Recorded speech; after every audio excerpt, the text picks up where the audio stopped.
Hello, everyone. Welcome back to the Bomabdil Bros podcast. Today, we are starting a new journey into a different region of the pop culture world. Today, we are going to be covering a comic book, but not just some other comic book, one of the greatest graphic novels of all time, The Batman, The Dark Knight Returns by Frank Miller, with special guest, Nigel. Hello! Alright, let's get into it. I'm presuming yes.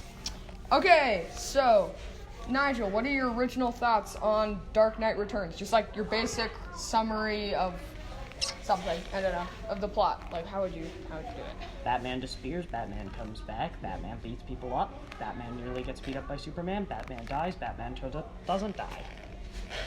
Okay. Very condensed. That makes it sound really bad, but alright. I would... You said condensed. Yeah. Condensed summary. That is very That is not the entire plot of the book for anybody listening. Please do not take this as the book. If you were using this segment to determine if you should read the book, just read the book. Yeah. So, how I would describe Dark Knight Returns is Batman is on a bit of a hiatus from his job, mainly due to, like, injuries and just kind of being done with the whole Batman character, but also because Robin was killed in an earlier comic book. So he's kind of taken a hiatus, and he, as Joker is supposed to come back and the rise of the mutant gang, he decides to put back on the mantle to the surprise of everyone and be hunted by the police. That's how I'd say it. And then Superman shows up at the end. They get into a fight, and that's why the movie adaptation is called Batman vs. Superman, even though that's like a everyone two-page segment. Here's the thing. Stupid. I guess it's the same thing as like Lord of the Rings, Battle of Five Armies. It's like, guys, that was literally one page. Yeah. How is it a movie now? Batman vs. Superman is a very complicated movie to me because I love Dark Knight Returns. It's one of my favorite comics ever.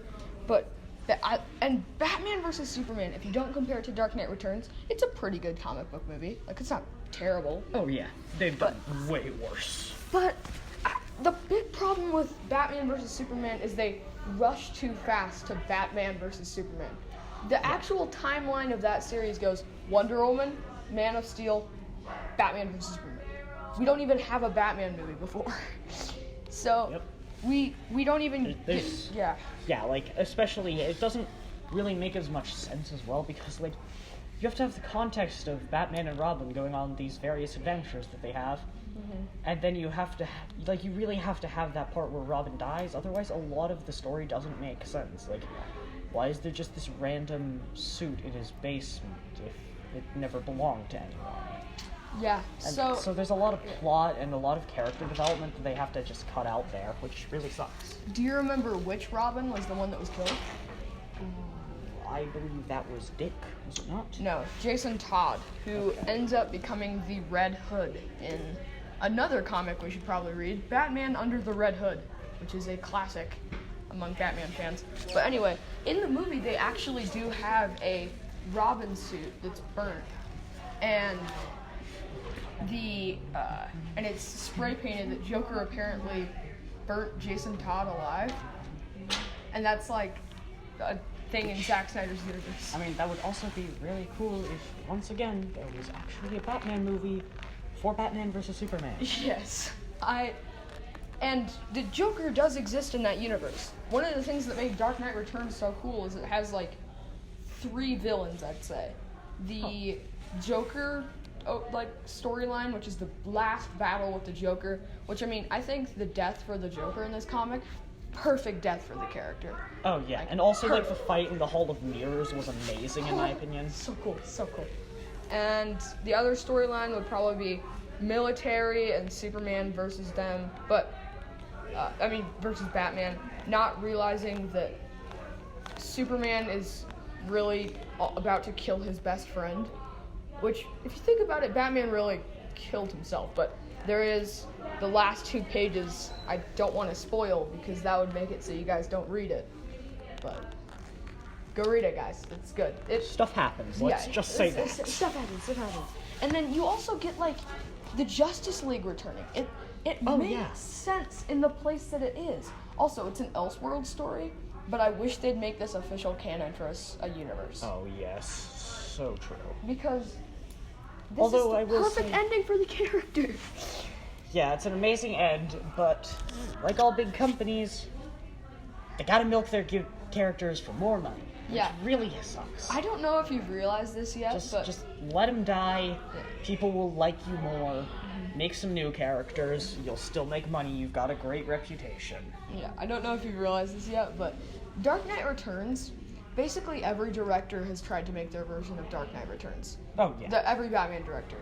The Dark Knight Returns is Batman Returns, which it's a fine movie.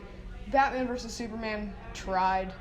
Dark Knight Rises, it has elements of that. It even has that same line where, you know when Batman first appears and he's jumping past the lightning, he's like, Yeah. and then the police is like, oh man, you're in for a show, my friend. Oh yeah, totally. And then you have the cop and you have the junior cop who's trying to shoot him, and the other guy's just like, And he's "Just go like, get the bro, payrolls.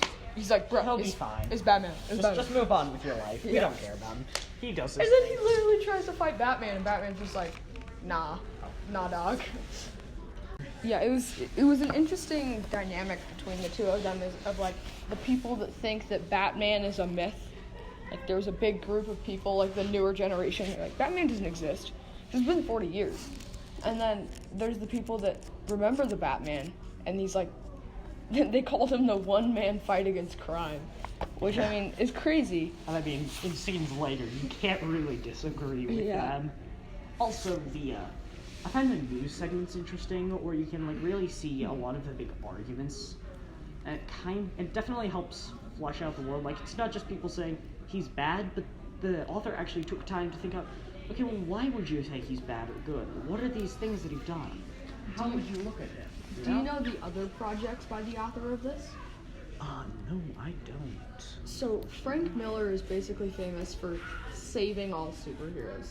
So in 1985, he saved Batman with Dark Knight Returns. Batman Yes. was getting to a point where it was just like dumb, not really great. Yeah, we're just milking him for money. Then he did Dark Knight Returns and then Batman Year One, which is what Batman Begins is based off. Yeah. And then he made a whole saga called the Dark Knight Saga. So he's basically the reason why we have all good Batman. And then he also, if you know Daredevil, he made the version of Daredevil that's like the gritty, realistic take. Oh, yeah. Okay. Daredevil, I gotta say, one of my absolute favorite superheroes Yeah, of he's- all time. Da- The concept is so good. Dare- It's amazing. Daredevil and Batman are two characters that I feel like can have perfect adaptations. Oh, yeah. Also, I feel like they're fairly similar if you really look at their like personalities. They and got whatnot. pointy ears on their cowls, and then they have, they do backflips. Okay, yeah. Okay, let's get into talking about the Robin of this universe. Yes. The new Robin. Carrie Kelly is her name.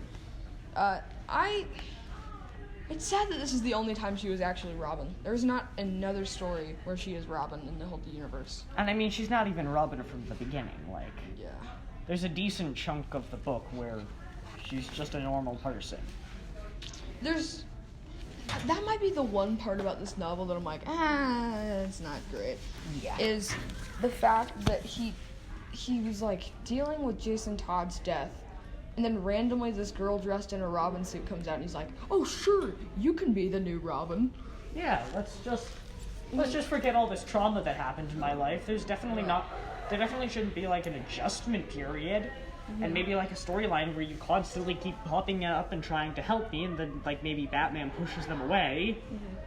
That's Like, actually that one could be thing. Yeah. that could be a good development, I personally think. But That's the one thing about the Lego Batman movie that is actually kind of great for the rest of the Batman universe. oh yeah, like I really wish they'd done what they did with the Robin in the Lego Batman movie with this incarnation of Robin. I think that would have worked really well. And what's even more sad is this was written in the 80s, and this has been the only female incarnation of Robin in that entire period of time. I mean, yeah, but you kind of can't blame them because, like, once again, in the time period, I know, but this was it the does 80s. make a bit of This sense. was the 80s. That's like crazy. Yeah, well, I mean, we're discussing the time period of the one that does have Robin as a female, so. Yeah. But also, I do think that there is a point to be made about, like, Batman started out, and you have this male Robin, right? Mm-hmm. And I think that some of the people were kind of trying to preserve some of those original ideas. Yeah. So you could totally make an argument for that being the reason. Like, in the newest incarnation of Batman, who's black, they're officially making Oh, Bruce yeah, Wayne definitely. black. Which, I mean... And yeah, it's that's great to have different. diversity, but Yeah. Like, sometimes you do want to stay true to the original characters as well. Yeah. It's about finding your happy medium. Really. There is some characters that I'm like, yes, change that. And then there's some where I'm like, okay, I have a hard time seeing that person as my Batman or my Superman. But Yeah. for Aquaman, Jason Momoa being an actual Hawaiian person, perfect. I don't think. Someone that think lives in the ocean would be an islander. Yeah, it makes so much sense. It's amazing. And I'm gonna be real, I don't think anybody cared that they changed Aquaman. No, Aquaman is one of those characters that kind of all of Marvel has just like shunned I away. don't even think anybody cared that they did change Aquaman. I don't think really anybody cares about Aquaman. Jason Momoa's acting for Aquaman is like perfect. He's like my favorite Aquaman. Okay, we gotta keep talking about Dark Knight Returns though. Yeah, we should. Okay, so maybe we want to get into like the Let's main get... thing, like probably. Oh, Mutant Gang? Yeah, Or- most likely, because they're like the main antagonists for quite a bit of the story. And I really like how they play into his backstory in this incarnation. I think that's really cool. Yeah, it's... I don't... Mutant Gang is one thing that's also confusing about this, because Batman... I have a hard time when Batman's dealing with people with superpowers. And the Mutant Gang have weirdly sharp teeth, and they're just described as, like, normal boys, and then they take off their things, and then, oh, just normal human people. So I'm wondering if they wear, like, prosthetic teeth. I mean, honestly... Slice and dice. Slice and dice. That's what they say the whole thing. I know. In the movie, they say it like 20 more times. They're just, whenever Slice you see and them, they dice, just go, slice and dice, slice and dice, Yeah. slice and dice. Are we gonna make that the intro? Slice the and only dice, word. slice and dice, slice and... Actually, yeah, that'd be kind of cool if it like just came slice and dice, slice and dice. I can see that. Yeah, definitely. Okay, yeah. Mutant Gang is fine. I think the coolest part about the Mutant Gang is the battle with the leader in the mud. Oh yeah, the mud puddle. That one's really cool. The movie did it perfectly too. Oh, definitely. Have you seen the movie yet? I have seen bits and pieces of it, not the entire thing. Okay, yeah, it's the animated version of this movie is the perfect Batman Dark Knight Returns adaptation to people. Just go watch that instead of Batman vs Superman. Also, we should, while we're on the subject of villains, we should probably discuss, I believe, Two-Face is his name? Oh yes, Harvey Dent. Which he's not called Two-Face in this comic. He is called Harvey Dent because he's no longer Two-Face. Yes, he no longer has two faces. He only has one because of surgery. Now, it's been a while, but I don't know if the movie changed this. I have read it before. I just don't remember. Doesn't Harvey end up committing suicide in this universe, or does he almost do it? I thought he does. I'll go check. Because Yeah. I thought he did end up committing suicide. Yeah, that's a good idea. Check that out really quickly. Well, I know that he attempts one time, and he's just like, kill me, Batman, kill me. Yeah, definitely. Because he's like, my face looked more ugly than it already was. Yes. Also, I got him confused with Lex Luthor so many times in this comic. Because Lex Luthor also shows up in this comic. Yeah. He's in a bed. And They're all here. Hey, yo. All of them. Every single one. Also, can I just say best character? Egghead. Okay, yeah. Egghead man. Okay, Egghead's amazing. Changed my mind, guys. Yeah, we gotta discuss this version of the Joker as well. So, you're kind of just building on everything that the Joker's already done. But I think the main thing that came out of this for the Joker is him letting out all those toxins and then making the whole place full of toxins and turning the entire forming place to like Joker people and then just killing them. And also the weird baby. Okay, weird baby's strange. I'm not entirely sure how I feel about.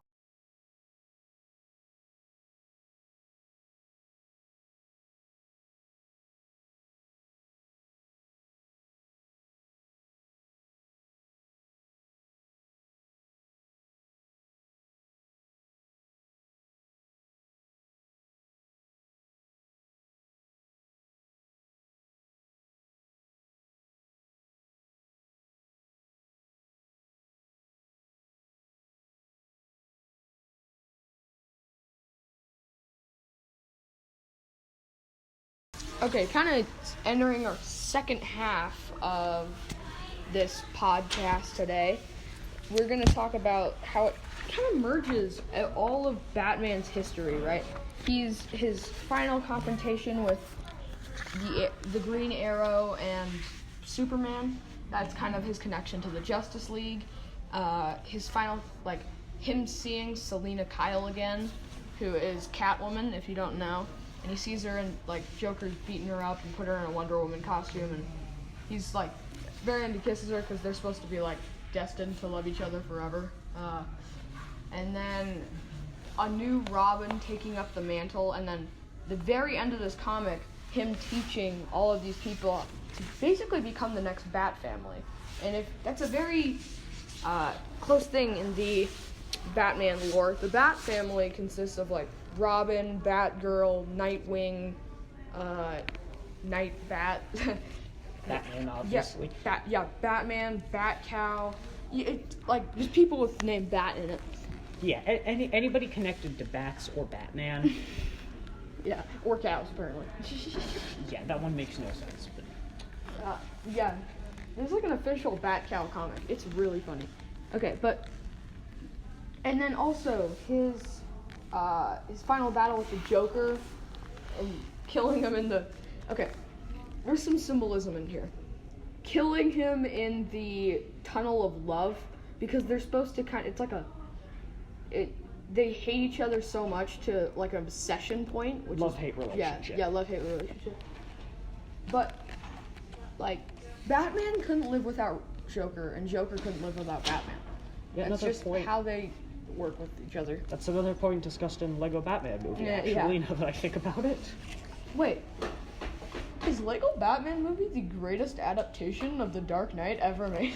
I don't know how many points it actually gets right anymore. I'm starting to question myself. Yeah. Everything I knew. It's all falling to pieces. Is The Dark Knight actually that good? No, it is not. Lego Batman movie is not an accurate representation of Batman. If you are judging Batman based on the Lego Batman movie, I strongly suggest that you reconsider. Uh-huh. Do you view Batman as more of a gritty character or or do you like it when he's just Adam West from the original 60s show? I think of him more as a bit more gritty. Mm-hmm.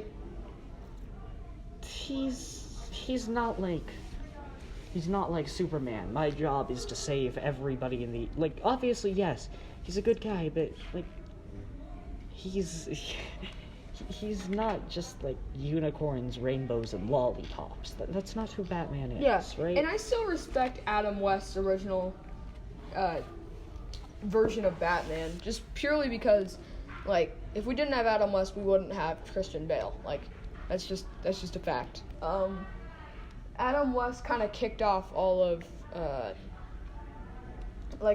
kicked off the Batman we have today.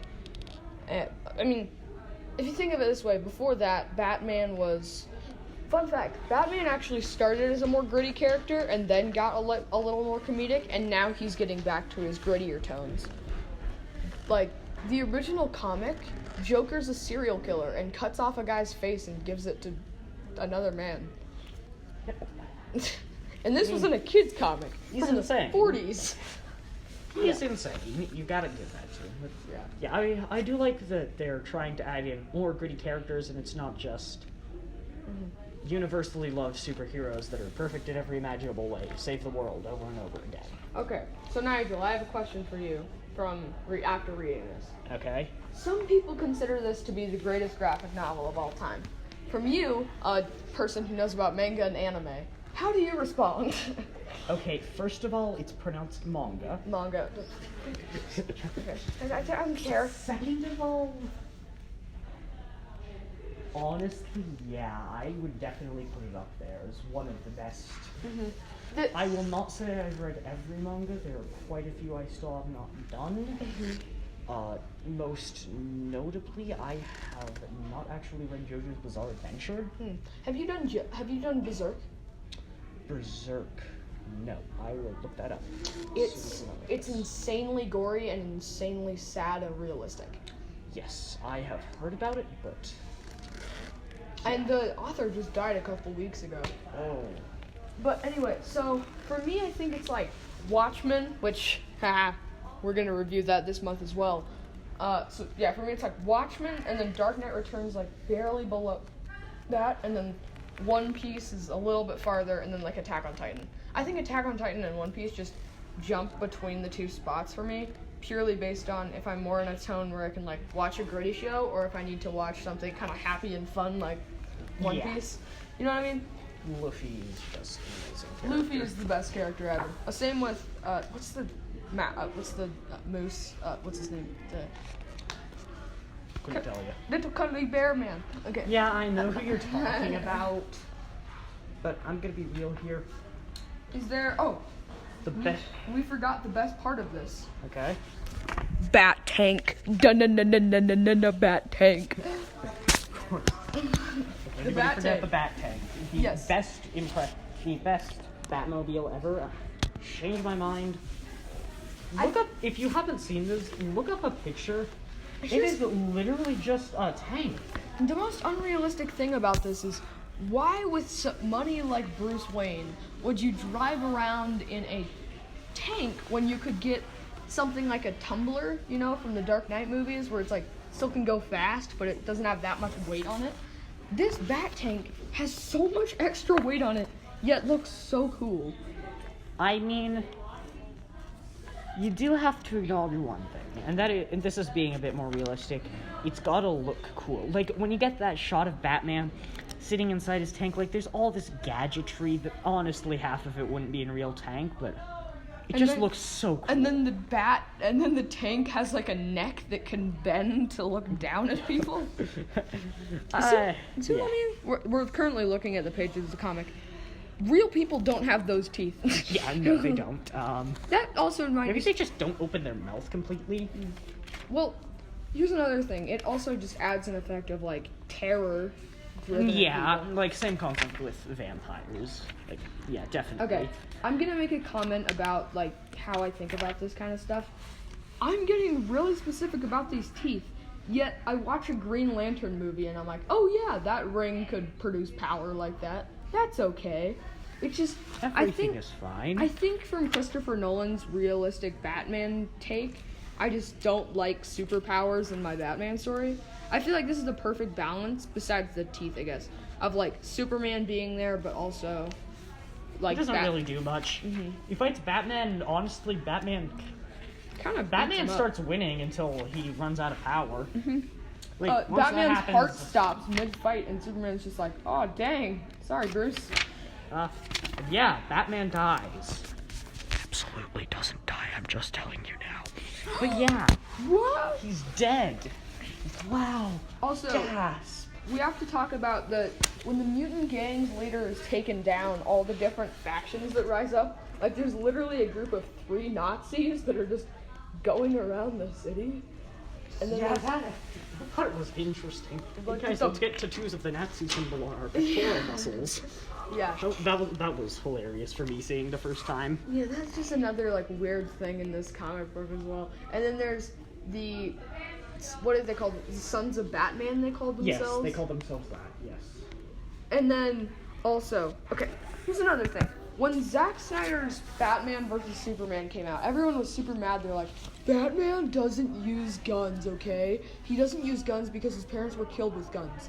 And then I always say, this is based on Dark Knight Returns. Why don't you complain when in Dark Knight Returns, he's got a sniper in his hand, he's riding a horse, and he's just like... Yeah. it's a fair point. Also, I do like how in the end, like, especially during that writing scene, honestly, like, how you get the, Sons of Batman and even some of the mutants working together. Yeah. That part's especially cool to me. What would you give an age rating on this? I'd give it probably like a 12 plus.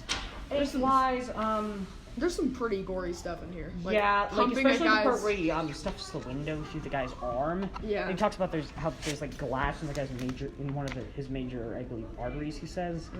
I would check. Also, in the section where with the like nuclear missile EMP storm thing, the scene where that one image of the image of like Superman getting impaled by lightning, basically, and he's the skeleton. Also, the whole thing with the nuclear bomb going off and the whole United States going into black, that was kind of interesting. Oh yeah, definitely. And that, like, there's one lamppost that has light on it, and that's where the two fight. That's so interesting. Yeah, it's really cool.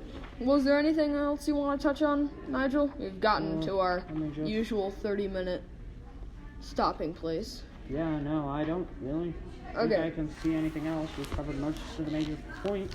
What's the score out of 10 that you'd give it? Score out of 10, 9.5. I think I'm around the same spot. I'm at like a 9.6. And I feel like this would be higher if I hadn't already read Watchmen. Yeah. But definitely. Here's the thing. Even my favorite movie or book ever written is still like a 9.8 in my mind. So this is good. You guys should go read it. Its market price right now is $20 in the US and $26 in Canada. I don't know how many of my fans live in Canada, but I don't honestly care. Also, Stephen King says it's some of the finest art ever, so, I mean, you listen to the king of horror, alright? Alright, see you guys on the next episode.